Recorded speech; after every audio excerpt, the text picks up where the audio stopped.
Hello everyone, I'm Tanuja Kopal, contributing editor for Lab Manager, and thank you for taking the time to join us for our Product Spotlight webinar hosted by Lab Manager in partnership with HC1.com. Today we are joined by Brad Bostic, CEO of HC1.com, and his collaborators Patti Smith and Pat Arthur from the North Memorial Reference Laboratory.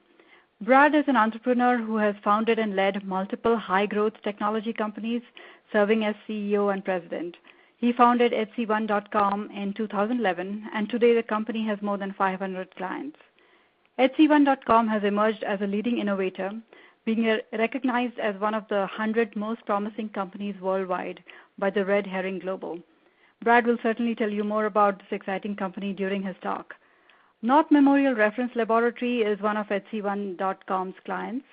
Patti Smith has been the laboratory manager at North Memorial since 2011. She's actually been with North Memorial for 21 years in various positions, including a generalist bench tech, hematology supervisor, point-of-care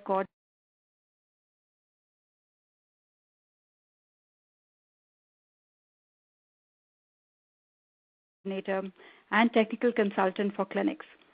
Pat Arthur is the supervisor of customer service and reference laboratory billing.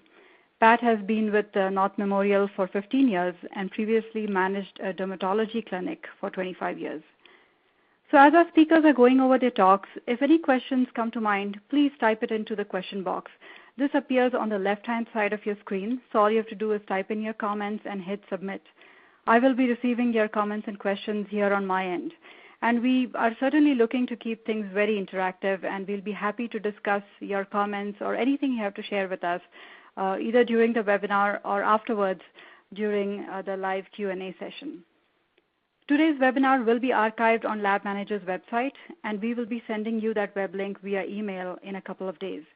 You can use that link to go back and review the webinar, or you can even forward it along to colleagues who may be interested in this topic. However, please note that you will not be able to download any slides from our archive video. In a follow-up email, we will certainly let you know how to obtain a copy of the slides or how you can get more information on this topic. The webinar platform that you're seeing right now is also very user-friendly. If you want to expand the slide window, you can definitely do that by dragging the bottom right-hand corner. And you can also download resources related to this topic, which are located in the resource widget. And these resources have been provided by HC1.com. So without further delay, let me welcome all our speakers and turn it over to Brad. Welcome, Brad. Thank you so much. Thank you for the introduction, and thank you to Patti and Pat from North Memorial for being our featured speakers today. What we really want to do is make sure that all of you who have joined us for the webinar come away with some really good insight into what a high-performing reference laboratory in North Memorial is really doing to drive very high levels of service and client satisfaction, which we all know are critical things to do, but oftentimes it's much easier said than done, especially in an extremely operationally intense environment like a lab. So with that said, in terms of our agenda for today, we'll first talk about the economics of amazing service, meaning how much does it pay back to you if you provide amazing service. Then we'll talk about the just kind of common service challenges that are faced across labs, and North Memorial will share their story.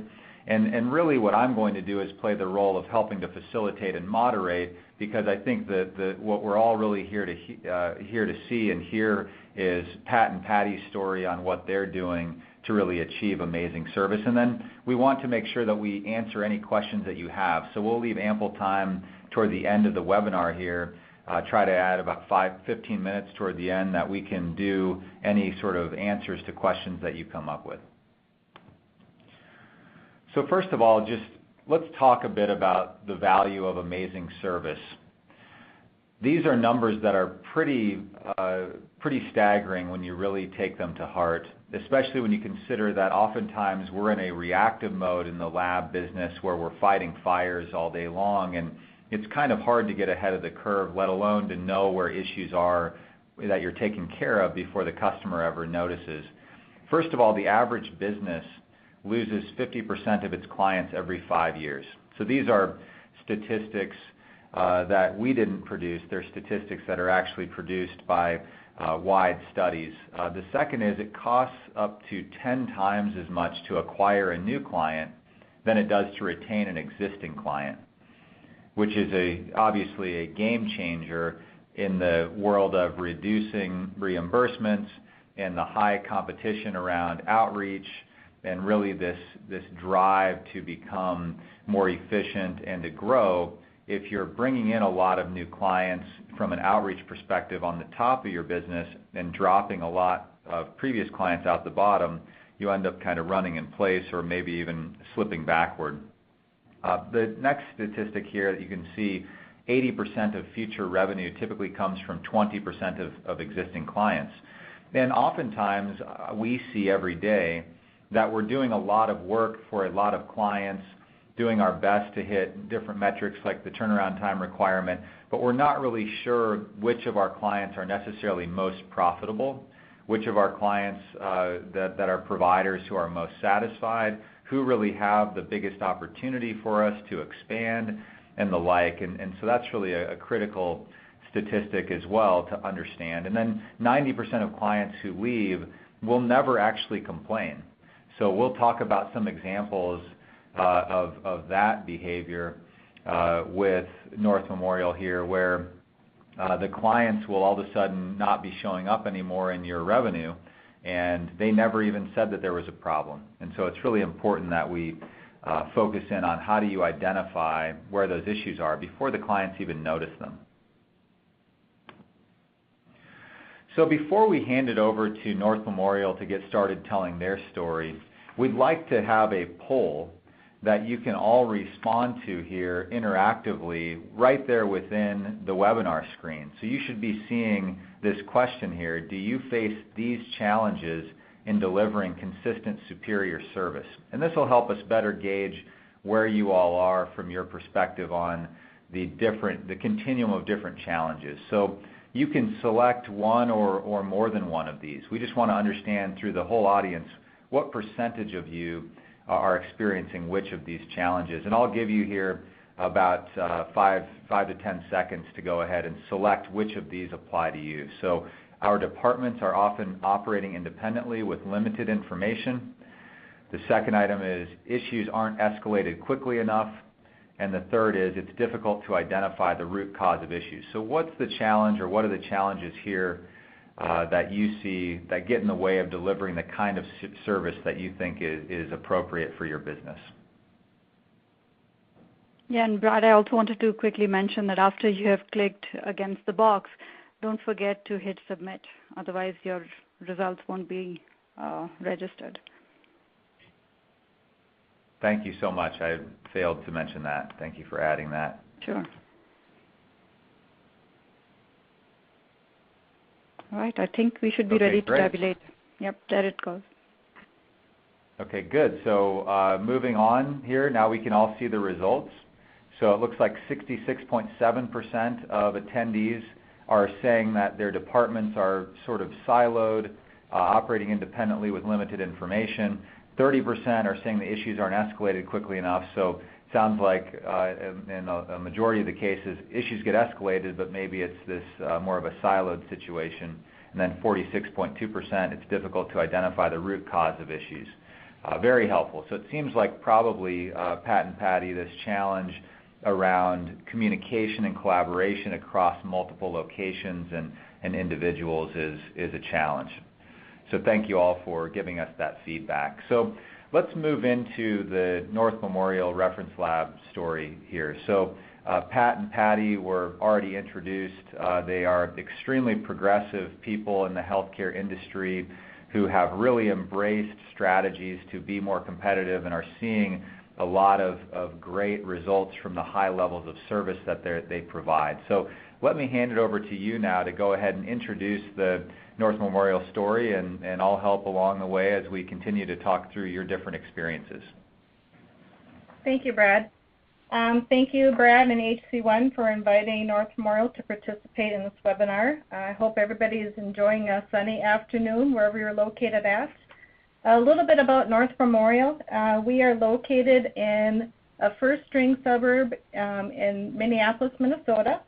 We actually have 2 hospitals and 2 emergency departments. We have a sister hospital that is near us in Maple Grove, Minnesota. We are a level 1 trauma center. We have 13 primary clinics, 13 specialty care clinics.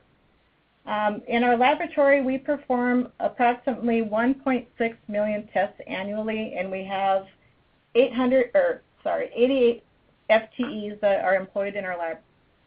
We also have approximately over 200 clients in our reference lab. So a little bit about our lab. In July of 2011, we decided to bite off more than we can chew. We implemented 4 different computer systems, a new LIS, a blood bank system, a reference lab ordering system, and a reference lab billing solution. We failed miserably. That was a tough time for us. As a result of that, we lost sight of what was important to us besides our patients, and that was our clients. We actually had a client tell us that we didn't know what issues they had. We had no way of managing any of our client issues. So with that, some of the challenges we faced are listed here. We had clients at risk. We had silo processes in our laboratory, which sounds like everybody's experiencing that same thing based on the poll results. We had no real-time information. We had multiple employees working on the same issues across our departments. And we had an awful difficult time trying to categorize these issues and trying to create a corrective action that was meaningful to our clients. But we had a theme, and our theme was, what doesn't kill you makes you stronger. So with that, we tried to figure out a solution for us, and that's where HC1 came into play. I'm going to pass it over to Pat Arthur, and she'll dive into our silos. It is amazing that we did survive 2011. It's amazing that Patti and I are still here looking at each other, but we did, and we did identify issues. We have developed a wonderful reference lab business. We have expanded tremendously in the last couple of years. HC1 has been absolutely excellent for us. It has helped us to identify our issues, address them, and get back to our clients in a very good, timely manner. Our customer service department has always excelled in answering their phones quickly and developing relationships with our clients. What was happening, though, we were lacking in being able to identify, track, and document not only issues that may arise, but also contact information. Our information seemed to be all over the place. Sticky notes are great, but they don't keep it all in context for you. So although it is great that our business is growing, it was very difficult for us to maintain an up-to-date contact list of current clients and possible new clients. As we were onboarding new clients, we identified the need to be able to track how the setup was going. There are multiple departments involved in each new setup.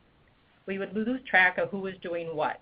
We needed a centralized system to become efficient and have information at our fingertips when needed.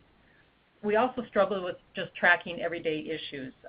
Customer service, as you probably all know, received multiple calls for multiple reasons. A missed test. Why was the test not ordered? Does this happen quite often? A missing result. Why did the clinic not get that result? A phlebotomist has not arrived at the nursing home. Does this keep happening to the same home? Is it the same phlebotomist? The courier is late. Is that a pattern? Is it the courier? Is it the setup? These are all things that you need to look at and you need to get an answer for. There are multiple issues. These are all situations we have had to deal with. Customer service would call departments in the lab to deal with the issue. A message would be left, and we would not know if the issue was resolved. That's the silo. That's each department is not making that connection. They're not making that communication. A message would be left, and we would not know if the issue was resolved until we would call back again. This time you would probably get another employee. They would not know what the issue was, but they said, oh, we'll take care of it. Now you've got multiple people working on the same issue. That's not productive. With these situations, we were to fill out an occurrence report, which is on paper. We would fill out the occurrence reports for each incident. It was time-consuming, and we never heard anything back as to what happened or if the issue was resolved. There was no follow-through. So again, you're bringing the issue forward, but you're not completing the circle. We needed to be able to document the issue and send to the appropriate departments. Once the issue was addressed, we needed a way to finalize the issue while keeping a record for trend analysis. This is what HC1 has done for us. It's wonderful. We can document each and every call. Now, once we went up with HC1, we have 2 customer service employees, and every call that they take, they document into HC1, be it the client didn't receive a result, they need another label printed, what tube do we need. Any call comes in, gets documented into HC1, and then we can run trend analysis and see where our issues are. Going back to what Patti said, we were once at a quarterly meeting with a large client. They had their issues list. Of course, we did not. In the middle of the meeting, the director stood up and said, you have no idea what is going on in your lab. At that moment, it was clear we needed a better solution. It was quite embarrassing to admit the director was right. We did not know what the issues were. Next slide, Brad. So we had information and sometimes incomplete information, but we couldn't fix the issue. We didn't have a system to analyze the trends. The solution was at that point to either use an Excel spreadsheet, which that would have been absolutely horrible, or purchase a contact management solution. We sent out an RFP and did some research, and HC1 was a perfect fit for us. They're a fantastic partner. HC1.com is a very robust system. They're able to drive a continuous quality culture while identifying our opportunities to develop value-added services for our clients before the client even asks. That is awfully flattering, Patti. We appreciate that. And I think it takes really 2 organizations, though, to execute well. It really does. So we can certainly provide a great solution, and if the buy-in isn't there and the execution isn't there on the part of our customer, we really can't be as successful. When you look at the different data silos and information that you had previously, were you using spreadsheets, or I know that you said you were very much getting to the point of seeing the breakdown with client interaction and attrition and that sort of activity. That was the end result. But previously, was there a lot of manual tabulation with spreadsheets and things, or how did you previously try to create any sort of awareness of what was going on with customers? We filled out what we call our occurrence forms, and once those got filled out, they would get scanned into a system, and then nothing was ever done with them. They went into nowhere land. Okay. All right, so it was not actionable and not all that useful. And so now with the information, could you touch on the different types of information that you all are actually unifying here more specifically? I know you're entering in service issues with your service team members, and then those get assigned out and communicated to the different departments. Are you also bringing in data from your lab system in terms of orders and results so you can see what's going on with customers at that level? Could you elaborate a little bit on, when we look at this wheel, what's the data that you're flowing in to drive all the way through to the insight, action, and accountability? Yeah, we are linked to our LIS, which will bring in the test results and the turnaround times. We are linked to our reference lab registration ordering process. We are, like Pat had mentioned, we log all of our customer service calls into HC1. Sales and marketing is definitely linked to HC1. One of our next steps is to interface with our reference lab billing solution, and then onward from there. The slide that you're showing now, I think, is pretty similar to every reference lab out there. Everybody has some or all of these touch points with the lab. And as we know, several different systems are used across the various departments. So HC1 has been a wonderful bridge to link everybody together. And we've actually used this slide, similar to this slide, as our work plan to determine who we want to connect with next using hc1.com. How can we make our reference lab even more robust? Okay, great. And from a department perspective, clearly you've touched a lot on this, and our audience indicated that the silos were really an impediment to their daily service delivery. This infographic here allows for maybe a more attractive picture for a lab that's looking to achieve high service and performance. And clearly sales and service and operations and lab management, you've all got different parts of the picture that are really most relevant to you, and different analytics that might be more important for the head of the lab versus, say, a sales rep. Could you talk about this whole idea of accountability you've established now, and how that really manifests itself across these different departments, which it seems like is in pretty stark contrast to the previous approach that was more disconnected? Yep. HC1.com to me acts like our project manager. Everything is seamless to the client. We're much more organized. The technology and departments are all integrated and aligned. When we onboard a new client, we put a task in hc1.com. So our onboarding process is more streamlined and it's quicker. We're able to stay one step ahead of each client. Okay, great. Thank you for that. And moving on here, I love the simplicity and clarity of this message, which is around it can become very daunting to try to deliver amazing client service because of all the challenges you described earlier. But the keys that you've instituted now really are as easy as 1, 2, 3. And it seems like that's a message that is attractive in a world of a lot of chaos and challenges. So the first being proactively correct issues, second being this identifying ways to add value, and third being this creating a culture of quality. Could you help us sort of translate this as we go through the rest of the presentation, where I know you've got a lot of nice examples and even screenshots into what you do every day, into how you're applying these 3 key steps to amazing service into the actual daily work that you do at North Memorial?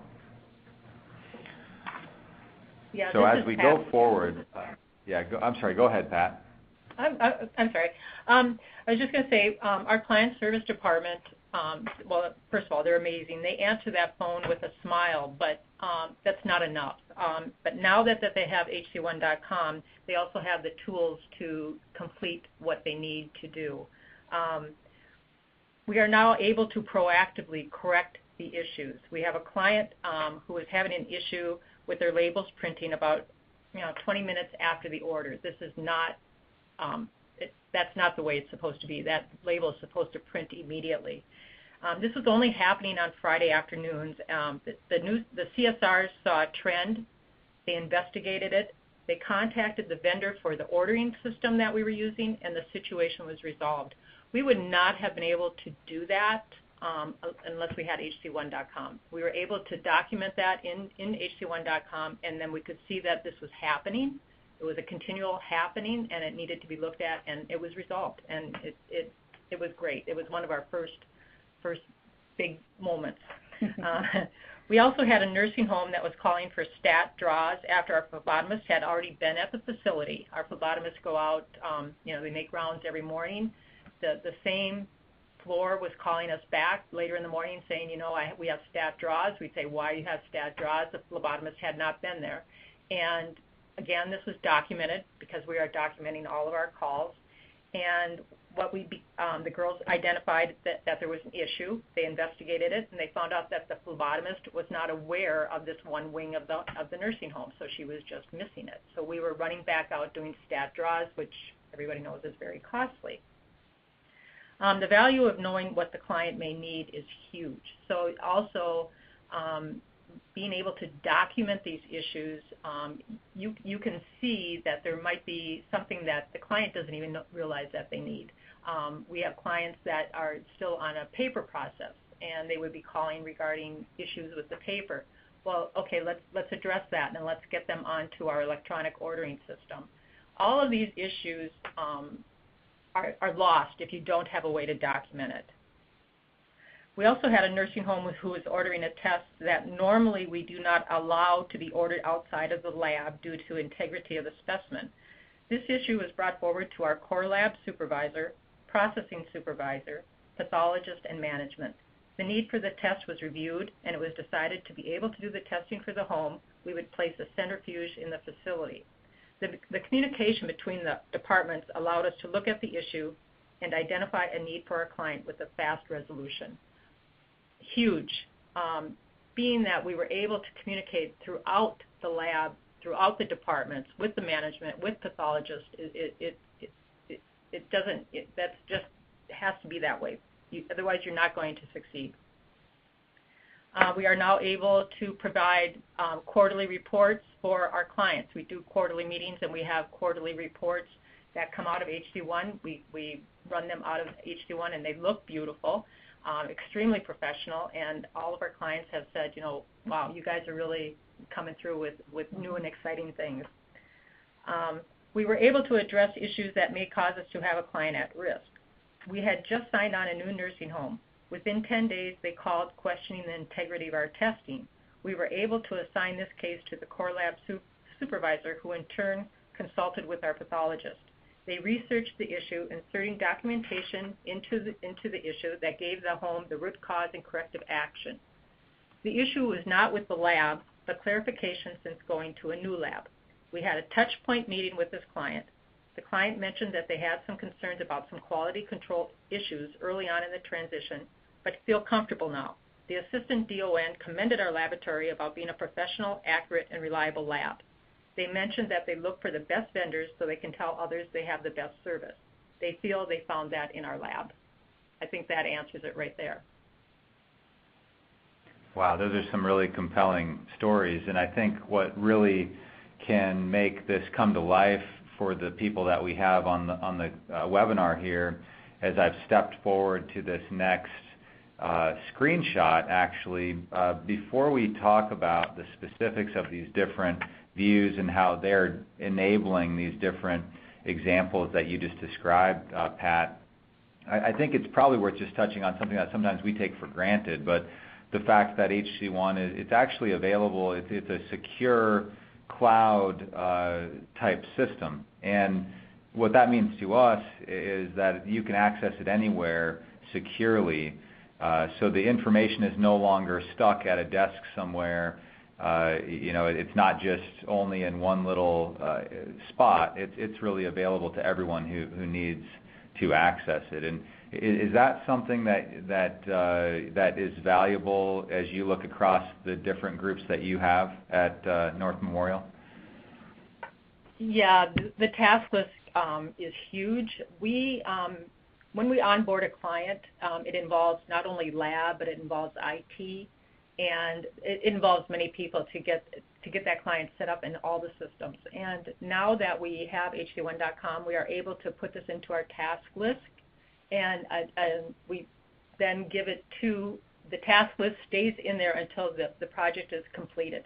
So you can kind of watch to see if each person has done their job, and you can see where the hang-up is. So like if somebody has not done what they're supposed to do, that task is sitting there, and you can go back and say, hey, come on, get moving, you got to get this going.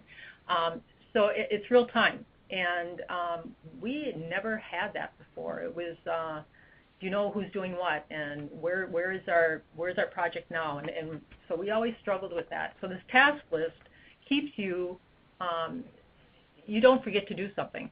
it's there for you. So, and if you look at it every day, it doesn't build because you want to make sure your task list is not very long, so you actually resolve things quickly, I think.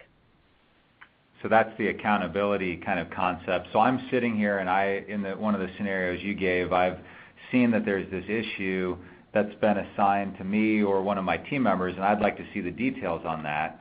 I'll go ahead and step forward to this view that actually is showing now what we call a case, which is this whole idea that here's an issue, how is that categorized, and what is the description, and who needs to actually take action. Maybe you could describe this whole case idea and how that's driving across the different areas of your business, the resolution to the challenges that you see from a service perspective. I sure can. This was a phone call that came into customer service. One of our clients, they were looking for a result on a test. And I believe it was 2 tubes had arrived. One test was ordered. I believe it was a CBC. The liver profile was not. The 2 tubes came in, but only one order was seen. The second order was misplaced. They could not see it. It was in the system, but they could not see it. The lab has a policy, if we receive an extra tube and there are no orders, they should be calling the client and saying, why did you send us this tube? What are we supposed to be doing with this? And this policy was not followed. The tube was sitting there. We did not call the client. We did not do the testing. We did not order it. So when the client called, we had the opportunity to create a case. And when you create a case, you assign it to whoever is going to take care of it. In this instance, we assigned it to our processing supervisor. She looked into it and readily found that our process had not been followed. This is great. Not that we missed the test, but she can use this for education. So to back up our policies, we can go back to the employee and say, you did not follow this policy. This is what happened. Now we did not do this test. We have an unhappy client. You do not want an unhappy client. So the cases are great. The supervisor looks into the issue, and then they resolve the issue in the case. And then you can track that issue if it happens again, or you can use it for, like I say, education, or you can use it for when you go to the quarterly meetings that you are aware of the issues going on. So that example of that screen really zoomed all the way down into the detail of, here is an example where there's an issue, I want to see the detail, I need to assign that to somebody and drive action. Now I'm zooming out a bit here to look at, from a reporting and analytics perspective, what you're really doing to keep track of how you're performing. Because obviously when you're running a growing, very vibrant sort of lab business, you don't have time to sit there and look at every single detail. Even if you have a great place to log all of that information, you can get kind of overloaded. So probably at a lab manager level, you want to zoom out and see, how am I trending? Could you talk to this, how you're looking at the overall picture of what's happening with your case management, and then maybe how you also use that to zoom in where you identify any sort of things that look like they could be trouble that you do need to drive some action on? Yeah, the dashboards in hc1.com are a manager's dream. This particular dashboard that we're looking at, I'm able to look at the overall health of our clients. I can monitor how many outstanding cases we have. I can monitor how many cases are still open or how many are closed, and I can even see how long is it taking us to resolve a case. Prior to hc1.com, it would take us days, sometimes weeks. If a supervisor was out, it would take, maybe a month. Now, on average, we're able to solve it under 24 hours. At the bottom bar graph, that will show us our top clients that have had the most cases. So we would call those clients our at-risk clients. And with any of these dashboards, you can drill down just by clicking on it. It's very user-friendly and very interactive.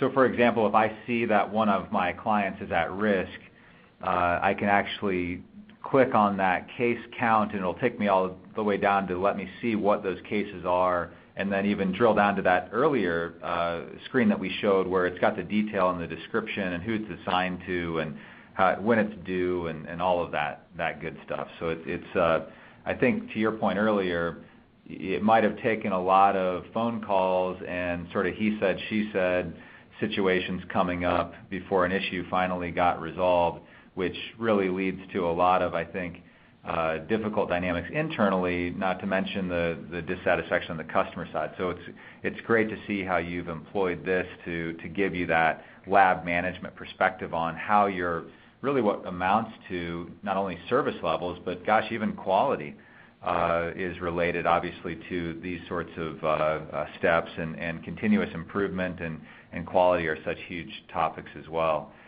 So let me take you to another picture here that I think it's really, as we saw that earlier diagram with sales, service, operations, this is now shifting more to the outreach sales world.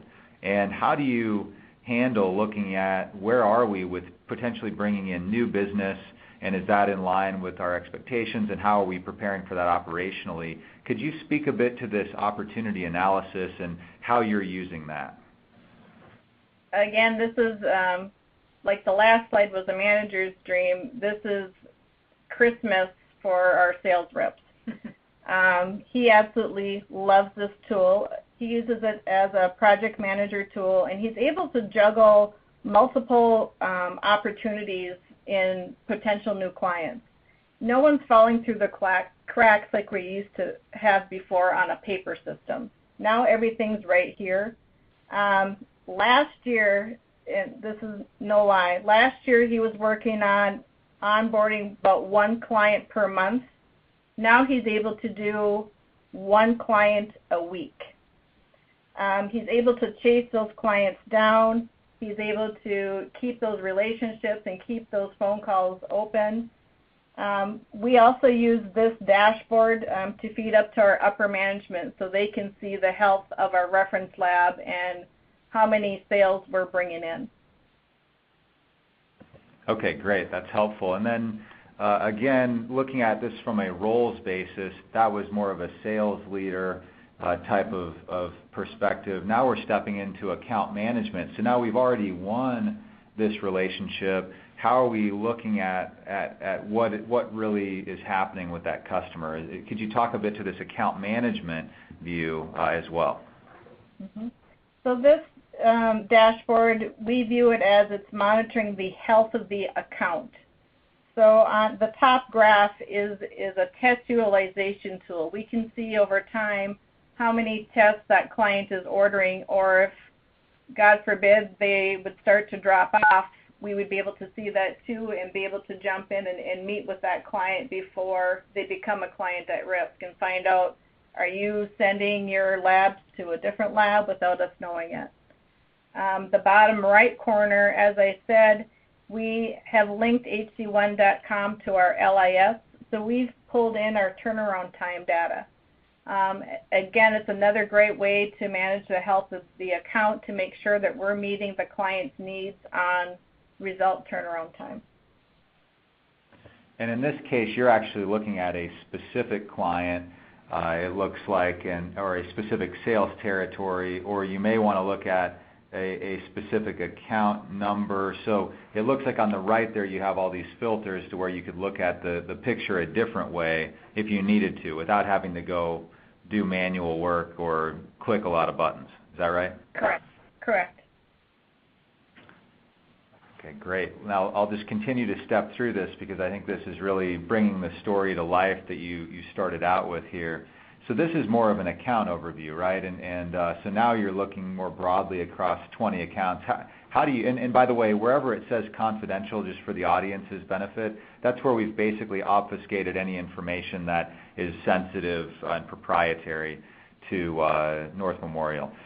If you could talk, though, to how do you use this top 20 accounts picture to help you better deliver outstanding service? So this shows our top 20 accounts and the volumes that they bring in, which then of course ties into our finances and making sure that we are capturing the revenue for each of these clients. I've also used this tool to help me with performas for future clients. If we're bringing on a client of a similar type of client that we already have, well, what volume of testing and what types of testing are they bringing in over time? And I'm able to use this to supplement my performa to kind of gauge the volume of testing and the revenue that a potential new client might bring in. Okay. And also from a performance tracking perspective with the quality efforts that you have underway and delivering high service, now we've got all of these cases that we're assigning and tasks that are being created. And talk a little bit to this view that you're using here to help keep track of all of that and what it's really telling you. So as we all know, a big part of running a laboratory is to have continual quality improvement. And it's that plan, do, check, act of continuous quality. Well, our hospital is D&V accredited. So part of D&V is you not only have your corrective action, but you also have your preventive action. And HC1.com helps us get at that preventive action so that these issues don't keep reoccurring. So I use this dashboard. Sometimes I play Big Brother to see who is holding up any resolution of issues. Okay, so the days open on the right there tells you we've had this case open and it should be resolved by now. So it's kind of unearthing those areas that really require immediate attention. Correct. All right, now this is more getting into the volume and turnaround time comparisons, and clearly this data already exists somewhere, but maybe it's not that accessible. Could you talk to how and it's maybe in a whole different silo that doesn't have all of these other elements that we've already talked to here, but could you talk to just how this volume and turnaround time has been helpful for you, maybe as compared to other ways that you might need to go digging for that information? Yep, so with the silos, HC1.com eliminates those silos for our customer service reps and for our sales and marketing reps.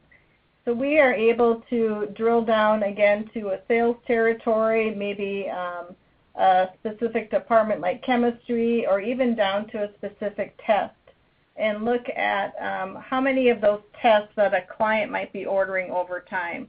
And this helps us also see that it's another test utilization tool. We're able to look at this and say, wow, this OB clinic is ordering XYZ test. We should look at, is that a test that we bring in-house, or is that a test that we send out to one of our other reference laboratories? Or again, looking at it and looking at the health of the account. Are they still sending us the same amount of tests over time or not? So this tool right here in front of us eliminates those silos. We're not having to go into our LIS system to look at volumes or look at turnaround time. We're not having to go into our reference lab billing solution to look at volumes. It's all right here on one screen. Okay, great.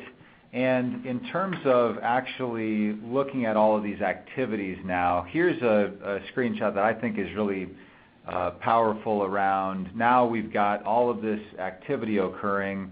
Where are we focusing? How are things really operating across all these activities, and what's most prevalent? Could you talk a bit to this activity tracking and what it really does for you from a lab management perspective?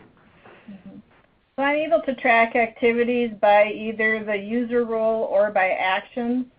And I can see over on a given time where we are with our sales, if we're falling behind on sales, if we're ahead, if we have 3 new clients that we're trying to onboard at the same time. I can see a peak in our graphs.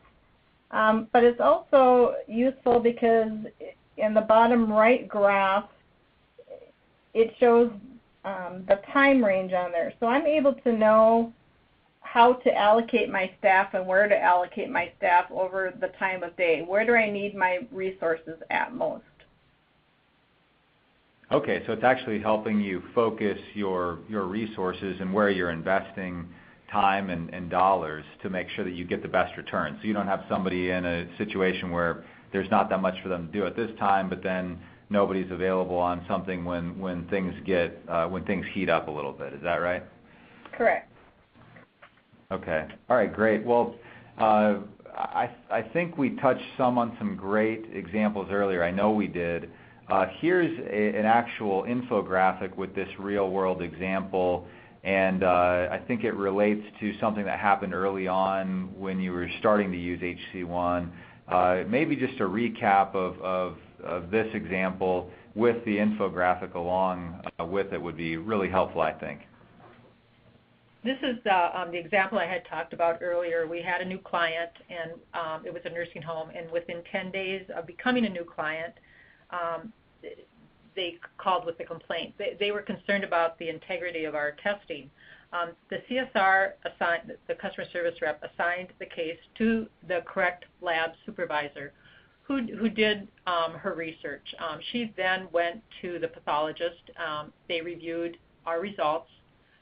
They found out that being that the nursing home had been using a previous lab, it was not apples to apples. You were comparing apples to oranges, basically. And so there was nothing wrong with the integrity of our testing. It was just that it was a different lab previously, and they were ordering a test, really, that they should not have been ordering for what they were looking for.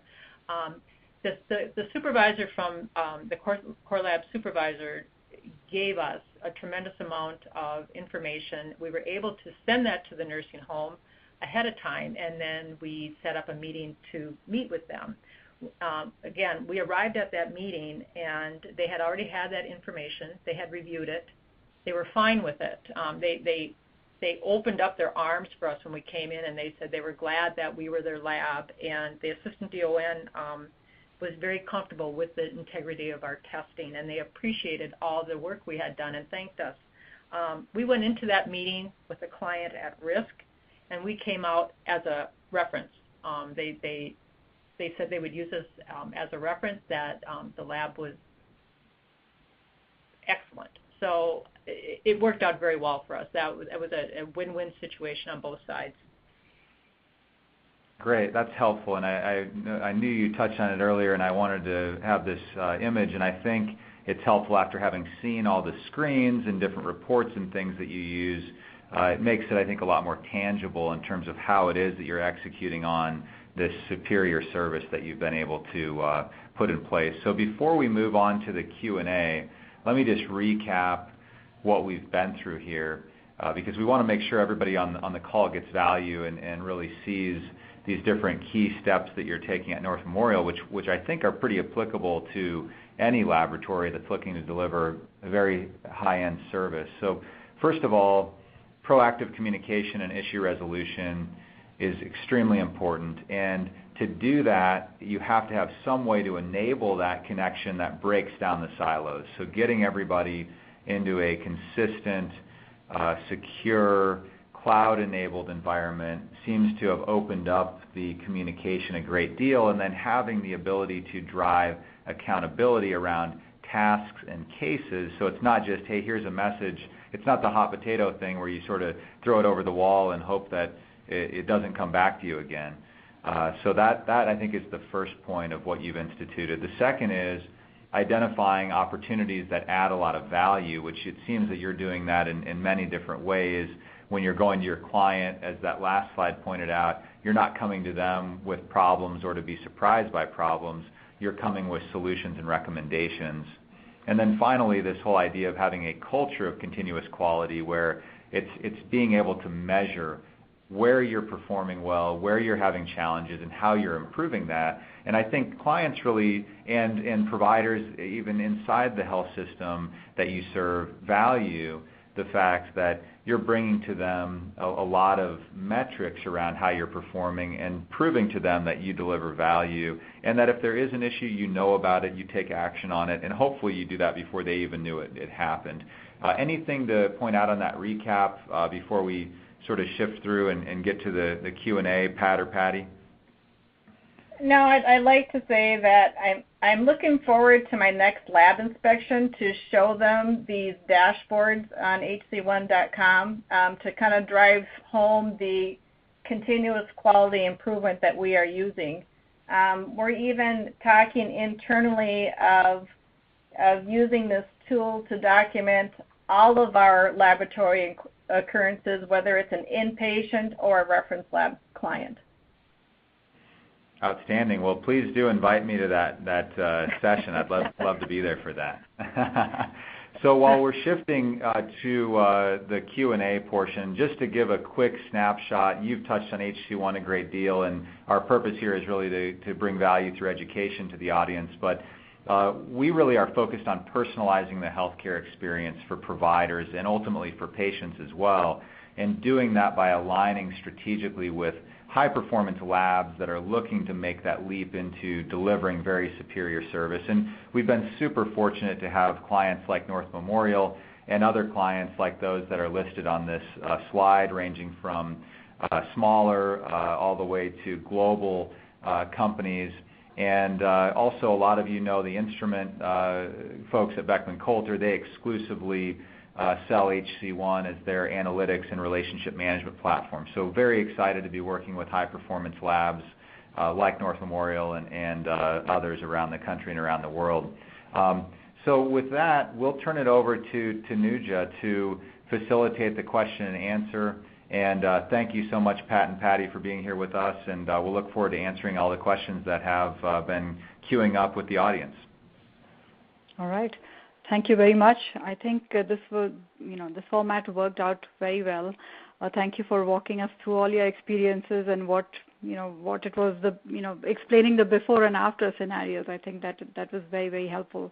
So yes, let's not waste too much time and go directly to the questions.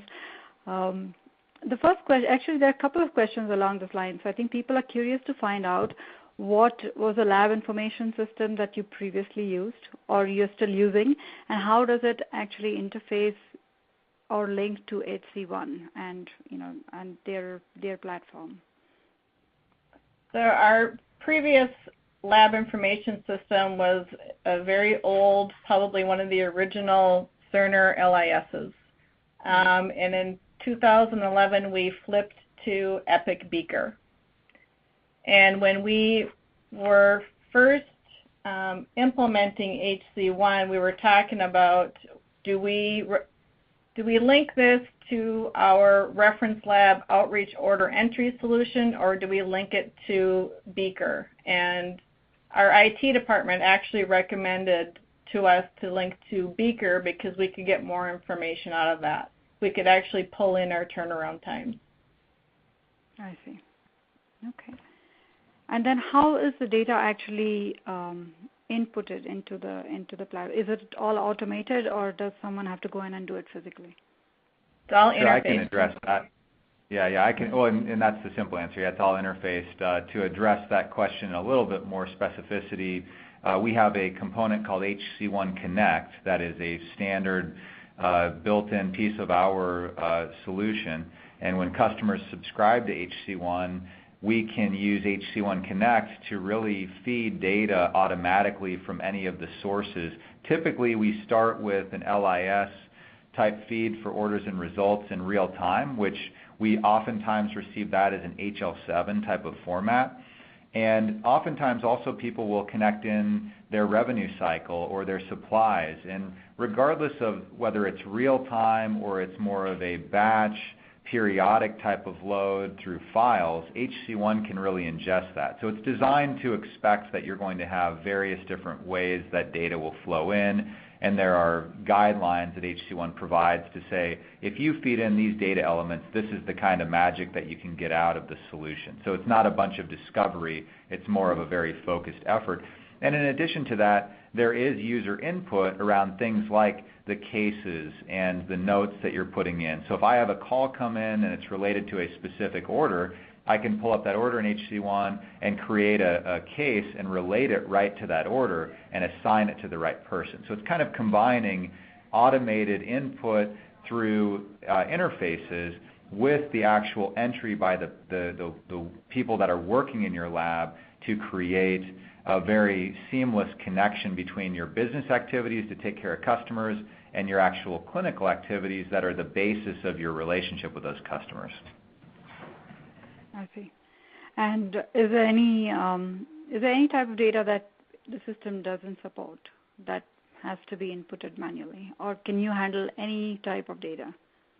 Yeah, if there's a data store that has data in it, and you want to flow that into HC1, it's designed to accommodate any and all formats. And we are actually also working internationally some at this point. So we've really designed HC1 to contemplate the support for various formats of data. That's great. And then being a cloud-based system, are you worried at all about security? And people are still considering cloud versus the other types of systems. So any thoughts along those lines to reassure people that this is the way to go? Oh, sure. That's a very fair question, and I'm sure that there are valid issues around these sorts of questions always, but the reality is that when we go through the process of securing the environment that we provide to our customers, it goes way beyond what in the States HIPAA would require or in what other countries is required. So what we've found is with our customers, when they see all of the encryption that we have in place and the fact that we're in striped drives that are geographically dispersed in multiple locations, and really there is a much higher degree of security around HC1 than you're going to get in the data center down the hallway in your building, or a traditional co-location, or in the computer that the doctor's using that has all these tests that they're emailing to people. The fact of the matter is this is extremely secure, and we've actually had the good fortune to work with people like the former chief security officer from the CIA here in the U.S. to actually ensure that what we're doing goes well beyond what would even be required. So it is extremely secure, and surely our customers like North Memorial go through understanding that, and oftentimes what we hear is, gosh, we should be doing some of that stuff. And that's not necessarily what North Memorial said, but we've had other customers say, we're going to move to some of those things you're doing because it is so much more secure than a lot of the traditional approaches. Okay. No, thanks for that. And the other question is, are you on Beaker 12 or 14? And does HC1 actually pull in CP data as well as AP data from Beaker? We are on 12. We'll be moving to 14 next year, and we are not on Epic AP yet. I see. Okay. But in terms of pulling data into HC1, I think it's not a limitation of HC1. Is that fair? Yeah, we're getting all the data in appropriately. Yeah. So if and when they wanted to go AP into HC1, that's supported. We support across clinical AP, tox, any kind of lab. Okay, good to know. And another quick clarification. So is North Memorial a single facility, or is it a multi-hospital facility? No, we're an independent healthcare organization. It consists of our Robbinsdale campus and, like I said, a smaller community hospital in Maple Grove, Minnesota. So we are one of the few independent facilities in the state. All right. And I think you, when you were giving your examples, one of the examples related to a nursing home issue that you brought up. So the question is, why were you not aware of that nursing home issue before the complaint? Do you remember that? The issue about the testing? Right. Okay. What happened was they were ordering, I think that the issue that you're talking about is they were ordering a test that normally is not done outside of the lab, and they would send it here with the order, and then we were not able to do it.